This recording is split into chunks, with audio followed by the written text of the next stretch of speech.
ಸ್ನೇಹಿತರೆ ನಮಸ್ಕಾರ. ಸೊ ಇವತ್ತು ಒಂದು ವಿಶೇಷವಾದಂಥ ಒಂದು ಇಂಟರ್ವ್ಯೂನ ಮಾಡ್ತಾಯಿದ್ದೀನಿ. ಸೊ ಕೆಲಸದ ಪ್ರಯುಕ್ತವಾಗಿ ನಾನು ಹಾಸನ್ಗೆ ಹೋಗ್ತಾಯಿದ್ದೀನಿ. ಅದ್ರ ಜೊತೆಲಿ ಒಬ್ಬರು ವಿಶೇಷವಾದ ಪರ್ಸನ್ ಅವ್ರನ್ನ ನಿಮಗೆ ಇಂಟ್ರೊಡಕ್ಷನ್ ಮಾಡಿಕೊಡ್ತೀನಿ. ಸೊ ಯಾಕೆಂದರೆ ನಾವು ಯಾವಾಗಲೂ ಸಾಧಕರ ಹಿಂದೆ ಹೋಗ್ತಾ ಇರ್ತೀವಿ, ಸೆಲೆಬ್ರಿಟಿಗಳ ಹಿಂದೆ ಹೋಗ್ತಾ ಇರ್ತೀವಿ, ರಾಜಕಾರಣಿಗಳ ಹಿಂದೆಗಡೆ ಹೋಗ್ತಾ ಇರ್ತೀವಿ. ಆದರೆ ನಿಜವಾದಂಥ ಸಾಧಕರು ಸೆಲೆಬ್ರಿಟಿಗಳು ಯಾರಪ್ಪ ಅಂದರೆ ಈ ಥರ ವ್ಯಕ್ತಿಗಳು. ಯಾಕೆಂದರೆ ಆ ಥರ ವ್ಯಕ್ತಿಗಳಿಂದನೇ ಇವತ್ತು ನೀವುಗಳು ಸೇಫಾಗಿ ಹೋಗ್ತಾ ಇರ್ತೀವಿ, ಬರ್ತಾ ಇರ್ತೀವಿ. ಓಕೆನಾ? ಅಷ್ಟು ಸೇವೆನ ಮಾಡ್ತಾರೆ. ಅದರಲ್ಲಿ ಒಬ್ಬರ ಬಗ್ಗೆ ನಾನು ಈಗ ಪರಿಚಯ ಮಾಡ್ಕೊಳ್ತೀನಿ. ಅವ್ರ ಬಗ್ಗೆ ಕೇಳೋಣ, ಅವ್ರ ಕಷ್ಟ ಸುಖ ಕೇಳೋಣ, ಅವ್ರ ಅನುಭವ ಕೇಳೋಣ. ಅವರಿಂದ ಏನಾದರೂ ಕಲಿಯೋದಿದ್ದರೆ ಕಲಿಯೋಣ. ಅವ್ರನ್ನ ನಿಮಗೆ ಇಂಟ್ರೊಡಕ್ಷನ್ ಮಾಡ್ಕೊಡ್ತೀನಿ. ಇವತ್ತು ನನ್ನ ಪಕ್ಕದಲ್ಲಿ ಕೂತ್ಕೊಂಡಿದ್ದಾರೆ ಮಾರುತಿ ಸರ್ ಅಂತ ನೋಡಿ. ನಮಸ್ತೆ ಹೇಳ್ತಾ ಇದ್ದಾರೆ. ನಮಸ್ತೆ. ಮಾರುತಿ ಸರ್ ಅಂತ ಇವತ್ತು KSRTC ಕಂಡಕ್ಟರ್ ಆಗಿ ಕೆಲಸ ಮಾಡ್ತಾಯಿದ್ದಾರೆ. ಇವ್ರನ್ನ ಪರಿಚಯ ಮಾಡ್ಕೊಳ್ಳೋಣ, ಇವ್ರ ಅನುಭವನ ಕೇಳೋಣ. ಎಷ್ಟು ವರ್ಷದಿಂದ ಕೆಲಸ ಮಾಡ್ತಾಯಿದ್ದಾರೆ ಕೇಳ್ತಾ ಹೋಗೋಣ. ಬಟ್ ಅದೇ ನಮಗೆ ಏನು ಕಲಿಬೋದು, ಮತ್ತು ಇವತ್ತು ಈ ಜಾಬಿಂದ ಮತ್ತು ಹೇಗೆ ನಡೀತಾ ಇದೆ ಫ್ಯಾಮಿಲಿ, ಅದ್ರ ಬಗ್ಗೆನೂ ವಿಚಾರಿಸ್ತಾ ಹೋಗೋಣ. ಜೊತೆಗೆ ಅವರಿಂದ ಒಂದಷ್ಟು ಕಲಿತಾ ಹೋಗೋಣ. ಸರ್, ತಮ್ಮ ಗುಡ್ ನೇಮ್ ಸರ್? ಸರ್ ನಮಸ್ಕಾರ. ನನ್ನ ಹೆಸರು ಮಾರುತಿ. ನಾನು ಸುಮಾರು 2005ರಿಂದ ನಾನು KSRTC ಸೇರ್ಕೊಂಡಿದ್ದೆ. ತುಂಬ ಎವರ್ಗ್ರೀನ್ ಇದೆ ಬಟ್ ಡ್ಯೂಟಿ ಮಾಡೋರಿಗೆ. ನಾವು ಜನರ ಜೊತೆ ಬೆರ್ಕೊಂಡು ನಾವು ಸಹಜವಾಗಿ ಅವ್ರ ಜೊತೆ ಖುಷಿಯಾಗಿ ಮಾತಾಡ್ಕೊಂಡಿದ್ರೆ ಏನು ತೊಂದರೆ ಬರೋಲ್ಲ. ಎಲ್ಲ ನನ್ನ ಆತ್ಮೀಯ ನಿರ್ವಾಹಕರುಗಳಲ್ಲಿ ಇದೇ ಕೇಳ್ತೀನಿ. ಎಲ್ಲ ಜನಗಳು ಒಳ್ಳೆಯವ್ರು ಬರ್ತಾರೆ, ಕೆಟ್ಟವ್ರು ಬರ್ತಾರೆ, ಕರ್ಕಿಸ್ಕೊಂಡು ಹೋಗೋದು ನಮ್ಮ ಡ್ರೈವರ್ ಕಂಡಕ್ಟರ್ದು ಒಂದು ಆದ್ಯ ಕರ್ತವ್ಯ. ನಾವು ಅವ್ರ ಜೊತೆ ತಲೆಬಾಗಿ ಖುಷಿಯಿಂದ ವಯಸ್ಸಾದವ್ರಿಗೆ ಹೆಲ್ಪ್ ಮಾಡ್ಕೊಂಡು ನಾನು 20 ವರ್ಷದಿಂದನೇ ನಾನು ತುಂಬ ಎಲ್ಲರ ಜೊತೆ ಸಹಕರಿಸ್ಕೊಂಡು ಹೋಗಿದ್ದೀನಿ. ಸಣ್ಣ ಪುಟ್ಟ ತಪ್ಪಾದ್ರೆ ಅವರು ಅಡ್ಜಸ್ಟ್ ಮಾಡ್ಕೊಂಡವ್ರೆ ಜನಗಳು. ನಮ್ಮ ಸರ್ ಒಂದು ಯೂಟ್ಯೂಬ್ ಚಾನಲಲ್ಲಿ ಇಂಟರ್ವ್ಯೂ ಮಾಡ್ಬೇಕಂದ್ರೆ ಸರ್ ಆಯಿತು ಅಂತೇಳಿ ಬಂದಿದ್ದೀನಿ. ನಮ್ಮ ಬಸ್ಸಲ್ಲಿ ಪ್ರಯಾಣ ಮಾಡ್ತಾಯಿದ್ದಾರೆ. ನನಗೂ ಒಂದು ತುಂಬ ಖುಷಿ ಆಯಿತು. ನಮ್ಮ ಸಾರಿಗೆ ಬಗ್ಗೆ ಹೇಳ್ಬೇಕಂದ್ರೆ ಚೆನ್ನಾಗಿದೆ, ಎವರ್ಗ್ರೀನ್ ಇದೆ.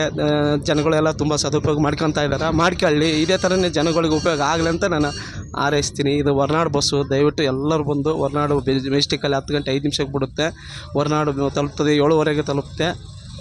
ಎಲ್ಲ ಬಂದು ನಮ್ಮ ಬಸ್ ಹತ್ಕೊಳ್ಳಿ, ಖುಷಿ ಆಗುತ್ತೆ ನಮಗೂ ಅಂತೇಳಿ ನಾನು ನಮಸ್ಕಾರ ತಿಳಿಸ್ತೀನಿ. ಈಗ ಸರ್ ಸಿಂಪಲಾಗಿ ಹೇಳಿದ್ರು, ಓಕೆನಾ? ಸಿಂಪಲಾಗಿ ಹೇಳಿದ್ರು. ಇನ್ನು ಅವ್ರ ಬಗ್ಗೆ ಒಂದು ಸ್ವಲ್ಪ ಸಂಪೂರ್ಣವಾಗಿ ಮಾಹಿತಿನ ತಿಳ್ಕೊಳ್ಳೋಣ. ಯಾಕೆ ಅಂದರೆ ಇವತ್ತು ಭಾಳಷ್ಟು ಜನ ಏನು ಕಂಡಕ್ಟರ್ಗಳಿದ್ದಾರೆ, ಡ್ರೈವರ್ಗಳಿದ್ದಾರೆ, ನಮ್ಮಂಥ ಲಕ್ಷಾಂತರ ಜನಗಳನ್ನ ಸೇಫ್ಟಿಯಾಗಿ ಕರ್ಕೊಂಡು ಹೋಗ್ತಾರೆ, ಸೇಫ್ಟಿಯಾಗಿ ಕರ್ಕೊಂಬರ್ತಾರೆ. ಇವರೆಲ್ಲರಿಗೂ ಧನ್ಯವಾದನ ಹೇಳಬೇಕಾಗುತ್ತೆ. ಮತ್ತು ಜೊತೆಗೆ ಆಟೋ ಡ್ರೈವರ್ಸು ನಿಜವಾಗ್ಲೂ ಇವರು ಸಾಧಕರಂತೂ ಎಂತಲೇ ಹೇಳ್ಬೋದು. ಯಾಕೆಂದರೆ ಪ್ರತಿದಿನ ಒಬ್ಬರಿಂದ ಇನ್ನೊಂದು ಕಡೆಗೆ ಜೀವನ ಒತ್ತೆ ಇಟ್ಟು ಕರ್ಕೊಂಡು ಹೋಗ್ತಾರೆ. ಜೊತೆಗೆ ಕ್ಯಾಬ್ ಡ್ರೈವರ್ಸ್ ಆಗಿರ್ಬೋದು, ಭಾಳಷ್ಟು ಜನ ಇವರೆಲ್ಲರ ಕೊಡುಗೆಯಿಂದ ದೇಶ ಒಂದು ಅರ್ಥ ಮಾಡ್ಕೊಳ್ಳಿ. ನೀವುಗಳು ಯಾರೆಲ್ಲ ದುಡಿತೀರ, ನಮ್ಮ ದುಡಿಮೆಯಿಂದ ಟ್ಯಾಕ್ಸಿಂದ ದೇಶ ನೋಡಿ, ಅರ್ಥ ಮಾಡ್ಕೊಳ್ಳಿ. ಹಾಗಾಗಿ ಇವತ್ತು ಏನು KSRTC ಬಸ್ ಇದೆ, ಇದನ್ನು ನಾವು ಎಲ್ಲರೂ ಸದ್ಬಳಕೆ ಮಾಡ್ಕೋಬೇಕಾಗತ್ತೆ. ಸದ್ಬಳಕೆ ಮಾಡ್ಕೊಂಡಿದ್ದು ನೋಡಿ, ಹ್ಯಾಪಿಯಾಗಿ ಕುತ್ಕೊಂಡು ಹೋಗ್ಬೋದು, ಹ್ಯಾಪಿಯಾಗಿ ಕುತ್ಕೊಂಡು ಬರ್ತಾರೆ. ನಿಜವಾಗ್ಲೂ ಇವರ ಒಂದು ಕಸ್ಟಮರ್ ಹತ್ರ ನಡ್ಕೊಳ್ಳುವಂಥ ರೀತಿ ಭಾಳ ಅದ್ಭುತವಾಗಿ ನಡ್ಕೊಳ್ತಾರೆ. ಅದು ನಂಗೆ ಭಾಳ ಖುಷಿಯಾಯಿತು.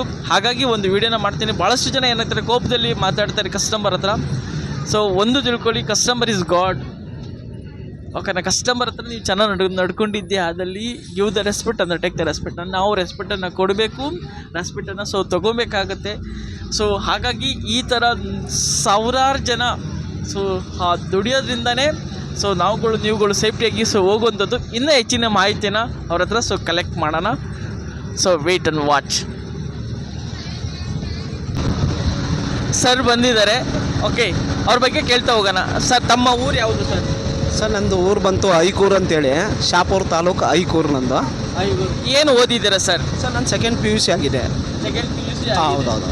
ಎಷ್ಟು ವರ್ಷ ಆಯಿತು ಸರ್ ಜಾಬ್ಗೆ ಸೇರಿ? ಸರ್ ನಾನು 2005 ನವೆಂಬರ್ 24ನೇ ತಾರೀಕು ನಾನು ಜಾಯ್ನ್ ಆಗಿರೋದು. ಅಲ್ಲಿಗೆ ಇವಾಗ 19 ವರ್ಷ ಆಯಿತು ಸರ್ ನನ್ನ ಜರ್ನಿ. 19 ವರ್ಷ. ಸೊ ಜರ್ನಿ ಆಗಿದೆ. ಓಕೆ, 19 ವರ್ಷ ಜರ್ನಿಲಿ ಒಂದು ಒಳ್ಳೆ ಇನ್ಸಿಡೆಂಟು ಏನು ನಿಮಗೆ ಖುಷಿ ಆಗುವಂಥದ್ದು ಏನೋ ಇನ್ಸಿಡೆಂಟ್ ಆಗಿದೆ ಸರ್, ಏನಾದ್ರು ಹೇಳ್ಬೋದಾ? ಏನಂದರೆ ಸರ್ ನನಗೆ ಈಗ ಜನಸೇವೆ ಮಾಡೋದು, ಜನರ ಜೊತೆ ಬೆರೆಯೋದು ತುಂಬ ಖುಷಿ ಆಗ್ತಾ ಇದೆ. ನನಗಿದು ಕೆಲಸ ತುಂಬ ಇಷ್ಟ ಆಗಿದೆ. ಜನರ ಜೊತೆ ಬೆರ್ಕೊಂಡು ಕೆಲಸ ಮಾಡ್ಕೊಂಡು ಹೋಗ್ತಾ ಇದ್ನಲ್ಲ ಅನ್ನೋ ಒಂದು ಸಂತೋಷ ಇದೆ. ಸೊ ಜನರ ಜೊತೆ ಕೆಲಸ ಮಾಡೋಕ್ಕೆ ಭಾಳ ತುಂಬ ಇಂಟ್ರೆಸ್ಟ್ ಆಗಿದೆ. ನಿಮಗೆ ಯಾವುದಾದ್ರು ಬ್ಯಾಡ್ ಇನ್ಸಿಡೆಂಟು, ಆಕ್ಸಿಡೆಂಟ್ ಆಗಿರೋಂಥದ್ದು ಮತ್ತು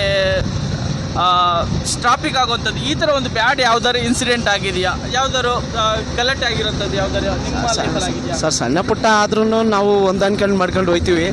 ಅವರು ಒಂದು ಮಾತಾಡ್ತಾರೆ, ನಾವು ಒಂದು ಮಾತಾಡ್ತೀವಿ, ಆಮೇಲೆ ಸ್ವಾರಿ ಕೇಳ್ಕೊಂಡು ಅಡ್ಜಸ್ಟ್ ಮಾಡ್ಕೊಂಡು ಹೋಗ್ತೀವಿ. ನಾವು ಒಟ್ಟಿನಲ್ಲಿ ಜನರ ಜೊತೆ ಬೆರಿಬೇಕು ಅನ್ನೋದ್ರ ಕಡೆನೇ ಜಾಸ್ತಿ ಜ್ಞಾನ ಇದೆ ಹೊರತು ಈ ಸಣ್ಣ ಪುಟ್ಟ ಘಟನೆಗಳು ಇಟ್ಕೊಂಡು ಅವ್ರ ಮೇಲೆ ದ್ವೇಷ ಸಾಧಿಸ್ಬೇಕು ಅನ್ನೋದು ನಮ್ಮ ಉದ್ದೇಶ ಯಾವುದೂ ಇಲ್ಲ. ನನ್ನ ಇಂಪಾರ್ಟೆಂಟು, ನನ್ನ ಜನಗಳೇ ನಾನು ಫಸ್ಟ್ ಆದ್ಯತೆ. ಜನಗಳಿಗೆ ಫಸ್ಟ್ ಆದ್ಯತೆ. ಆ ಥರ ಯಾವುದೂ ಇನ್ಸಿಡೆಂಟ್ ಆಗಿಲ್ಲ? ಇಲ್ಲ ಸರ್, ಸಣ್ಣ ಪುಟ್ಟ ಆದ್ರೂ ನಾನು ಅದು ಹೇಳೋಕ್ಕೂ ಬಯಸೋಕ್ಕೆ ಇಷ್ಟಪಡಲ್ಲ. ಯಾಕಂದರೆ ಇದು ಕಾಮನ್, ಇದು ಪಬ್ಲಿಕ್ ಸರ್ವಿಸ್ ಅಂದಮೇಲೆ ಒಂದು ಸಣ್ಣ ಪುಟ್ಟ ಆಗ್ತದೆ. ಅವ್ರು ಮಾತಾಡಿರ್ತಾರೆ, ನಾವು ಒಂದು ಆಡಿರ್ತೀವಿ, ಅದನ್ನು ನಾವು ಅಡ್ಜಸ್ಟ್ ಮಾಡ್ಕೊಂಡು ಇದು ಅವ್ರು ಕೊಟ್ಟಿರೋ ಒಂದು ತುತ್ತು ಅನ್ನ ತಿಂದು, ಜನಗಳದೇ ಒಂದು ತುತ್ತು ಅನ್ನ ನಾನು ತಿಂತಾ ಇರೋದು 19 ವರ್ಷದಿಂದ. ನನಗೆ ಮನೆಯಿಂದ ಕೂಡ ನನಗೆ ಯಾವ ಸಹಕಾರ ಇಲ್ಲ, ಜನಗಳದ್ದು ಇದೆ ನನಗೆ. ಅಲ್ಲಿಂದ ನಾನು ತುಂಬ ಜನಗಳನ್ನೇ ನಾನು ನಂಬ್ಕೊಂಡು ಬರ್ತಾ ಇರೋದು. ಭಾಳ ಖುಷಿ ಆಯಿತು ನೋಡಿ. ಇದು ಒಂದೇನು ಏನಂದರೆ ಯಾವ್ದಾದ್ರು ಬ್ಯಾಡ್ ಇನ್ಸಿಡೆಂಟ್ ಆಗಿದೆಯಾ ಅಂದರೆ, ಸೊ ನೋಡಿ ಅದನ್ನ ಹೇಳೋದಕ್ಕೆ ಇಷ್ಟಪಡ್ತಾ ಇಲ್ಲ. ಅದರಿಂದ ನಾವು ಬದುಕ್ತಾ ಇದ್ದೀವಿ. ಸಣ್ಣ ಪುಟ್ಟದ್ದು ಆಗ್ತಾ ಇರುತ್ತೆ, ಅದನ್ನೆಲ್ಲ ಹೋಗ್ಬೇಕಂತ ಹೇಳ್ತಾ ಇದ್ದಾರೆ. ಸೊ ತುಂಬಾ ಇದೊಂದು ಒಳ್ಳೆಯ ಗುಣ. ಇದು ಕಂಡಕ್ಟರ್ ಆಗಲಿ, ಡ್ರೈವರ್ಗಳಾಗಲಿ ಇದನ್ನು ಅಳವಡಿಸ್ಕೋಬೇಕಾಗತ್ತೆ.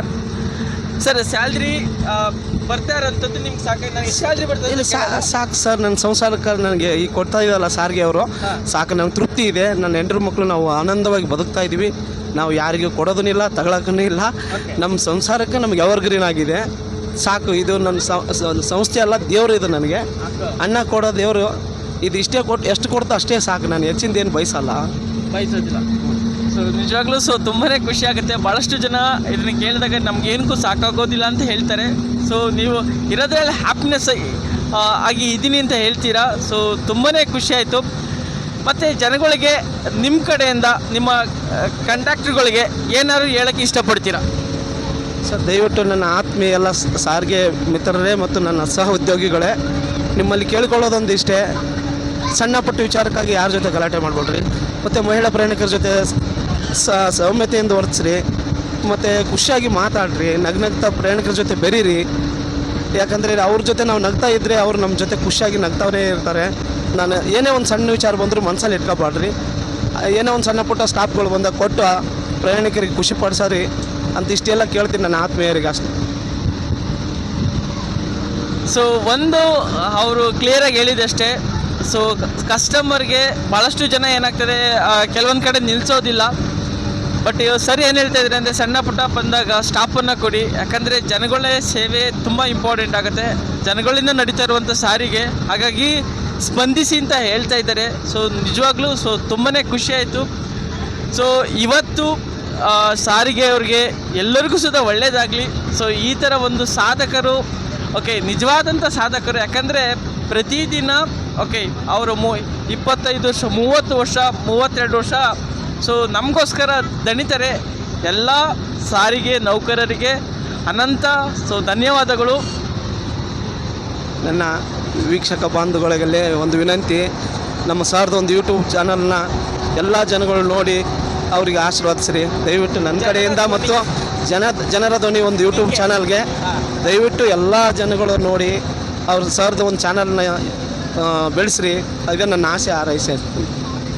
So thank you so much. ನಾನು ಈ ಥರ ವಿಭಿನ್ನವಾದಂಥ ಪ್ರತಿಭೆಗಳನ್ನ ತಗೊಂಬರಬೇಕು. ಸಾಧ್ಯವಾದಷ್ಟು ನನ್ನ ಉದ್ದೇಶ ಜನಗಳನ್ನ ಜಾಗೃತಿ ಮಾಡಬೇಕನ್ನೋದು ನನ್ನ ಉದ್ದೇಶವಾಗಿದೆ.